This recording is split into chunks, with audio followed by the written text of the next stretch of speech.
Back. We still have Dr. Dan Ekere with us to talk about the next issue now, which has to do with the education bond for public universities in Nigeria. All right. We'll be joined definitely by the chairman of ASUU Unilag chapter, Dr. Ashiru, will be joining us shortly too, and we'll take a look at some of these demands and how things are going on. There has been a trend along the line, but we'll take a look at all of that. Now, Dr. Ekere, I know you've been following these developments generally, and ASUU is saying one way or the other, we want to negotiate, we want a better standard of education, we want better funding and all of that. Government has been saying, well, we don't have all the monies and so on. Where do we stand when it comes to all of this? Thank you. I'm glad my comrade chair will be joining us. And I would have expected that, you know, he comes and he reels out the entire, historical, whatever to tell us. Yeah, but on the issue of, you know, better funding for education and the rest of it, which ASUU is insisting, I would think that Nigerians, as a matter of fact, should commend ASUU to the fact that, to the extent that this is a struggle that ASUU is fully committed to ensure that we have better, you know, educational system. Now, ASUU is not saying bring all the money in one day. ASUU is not saying the entire funding must be done at once. There is a strategic arrangement for this. You know, because don't forget that this issue that we are still talking about was something that they reached an agreement as far back as 2009. And implementation has taken so long, you know, of all that was agreed. But the most important thing that I want to really bring out of this is that ASUU brought out, you know, a proposal on how to revitalize Nigeria, you know, university system. Yes. And in the wisdom of the government then, they set up a committee comprising stakeholders to actually go around the universities to ascertain the extent, the level of need, and what should be brought in. You know, in doing all of this, the committee came up with a report, what we call the Needs Assessment Report. That was a committee set up by government, not ASUU. And ASUU initially, you know, was looking at around 1.5 trillion, but that committee came up with a realistic figure of about 1.3 trillion over a period of about 5 years to, you know, bring back Nigeria education system to a level that it can favorably compete with the rest of the world. Yes. That was the government position. But as we speak, not much has been done about this. There was a strategic arrangement to release about 220 billion per year for about 5 years. Now, only one tranche of this was released by the Jonathan administration. You know, so we are surprised that since then till now, nothing has happened.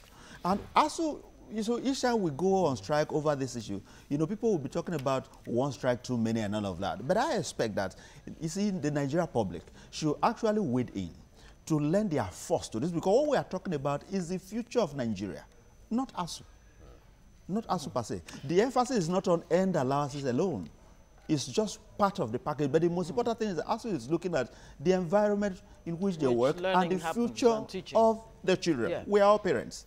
All right? Okay. Let's bring in Dr. Ashiru, who is of ASUU Unilag chapter. Good morning. It's good to have you on the show again. It's good to have you join us. Good morning. Thank you. You have a smile on your face. And that seems like a sign, of good tidings. No, I think the comrade chair is always, you know, putting on such a friendly face. Is there any good news about the strike that you can actually tell Nigerians? But I would look at that. Now, the federal government is talking about an education bond. It looks like the government has, you know, come to the realization that federal government alone cannot just fund university education. Well, what do you think about this education bond? I think the first thing to ask is, federal government should tell Nigerians what exactly they can do. Okay. They can't fund education. They can't fund the health sector alone. They're not saying they can't fund the education. They cannot fund education alone. They can't fund health alone. They can't fund education alone. They can't fix infrastructure alone. So what is it that government can do? Alone. Alone. Nigerians need to know. That's one. Number two, they talk about funding education through a bond. It's divisive, it's diversionary, and insensitive. How? Why is that? How? Yeah. Why is it that what is not controvertible is that public universities in Nigeria needs adequate funding to be globally competitive. Even the federal government admits that. And rather than looking inwards, blocking wastages, reducing cost of governance. Take, for example, if everybody in the National Assembly reduces their humongous earning by 50% only, there will be enough money to fund. Yeah, but that's a huge if. ASUU is not even pressing for that to happen. This is hypothetical. Yeah, absolutely. Now, about the bond, what you are simply saying is that you're going to go to the stock exchange and get people to buy maybe government's treasury bill and all that. In my view, that's in another way, that's introducing the commercialization of education through the back door. Because once you get a bond, those who are investing in the bond would expect either a profit or some kind of interest on their investment. And ASUU's argument is that you cannot commercialize education. Education is to better people's life. It's not for you to pick and choose. So the point that we are making is that if you start this bond idea, it's also a way of enriching a few at the detriment of the many. And if experiences in Nigeria is anything to go by, this suggestion will fail from the beginning. And that takes me back to where I'm coming from. Yes. Who are the Nigerians who are rich enough, to invest in these treasury bills and the bonds? Of course, the political class and their cronies. So what ASUU is saying is that within the Nigerian economy, there are areas political office holders themselves describe as cash cows. When INEC was looking for several billions, they just looked around and produced the money. I mentioned it here some time ago. Yes. When Skybank failed their banks, they just looked around. They didn't go to stock exchange. They didn't do any bond. So what is at the root of this matter is the political will to understand that we need to educate Nigerians. And like I also pointed out the last time, all these attempts to destroy education is only for the political class to continue to oppress, and exploit Nigerians. But really, all right, the political class in Nigeria is parasitic. All right, Dr. Ashuri, let me stay with you. In the interest of the few. Yeah, Dr. Ashuri, let me stay with you. Yes, sir. The agreement of 2009, which seemed to be the bedrock or the foundation of agreement, and which controversies have emanated from, was signed on the benchmark or the consideration of the economic capacity at that time. And then there was a reconsideration and all of that. From this standpoint where we are right now, everyone knows, apart from the will, everyone knows that Nigeria may not be as buoyant as that time. Would you also consider the stand of government when it comes to the inability of government to fund education, especially considering the over 200 billion naira that should be funded or allocated to education every year for a period of time? How much is 200 billion?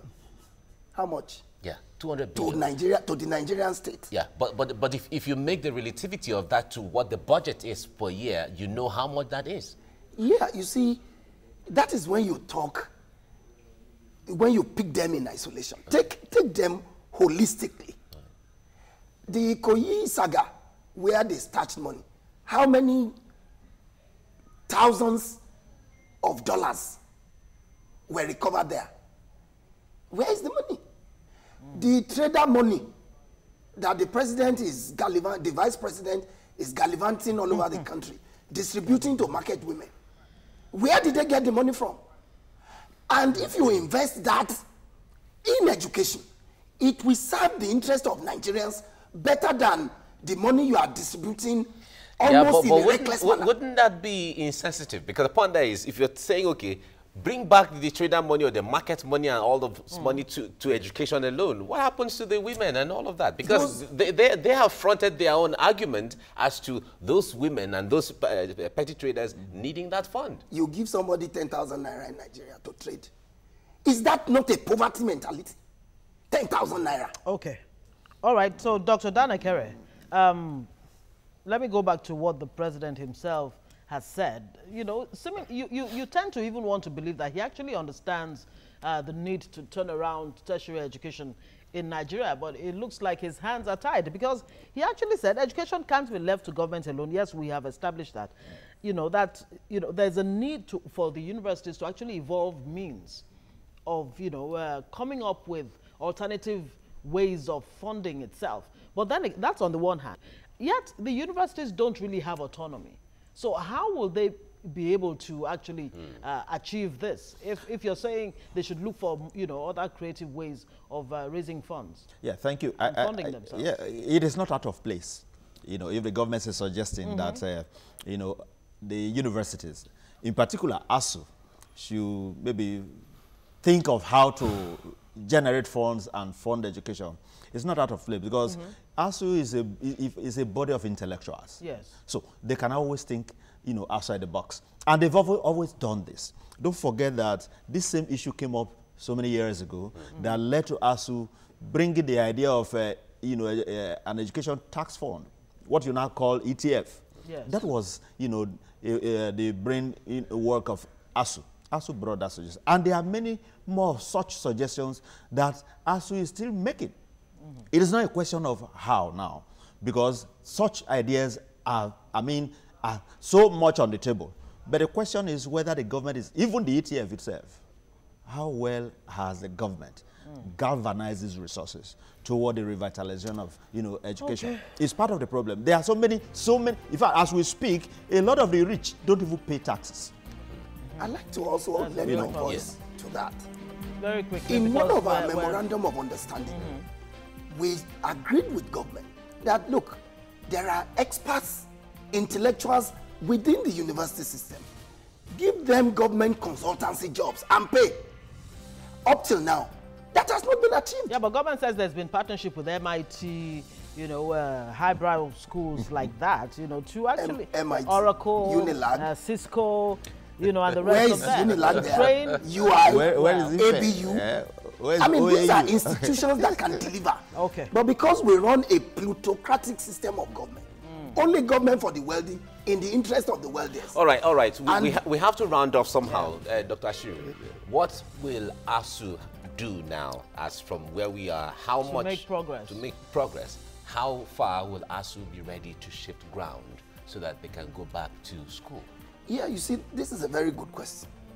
There are some of our demands that require no money. Issue license to NUPEMCO. You don't need money to do that. Provide an enabling environment for us to interact with governors on the proliferation of state universities. You don't need money to do that. Release the forensic audit reports that you have in your kitty. You don't need money to do that. Okay. The only one that you need money to those are the low-hanging fruits that government the can one that you need money for is revitalization fund. Yeah. Tell Nigerians and ASUU, this is how much we can afford.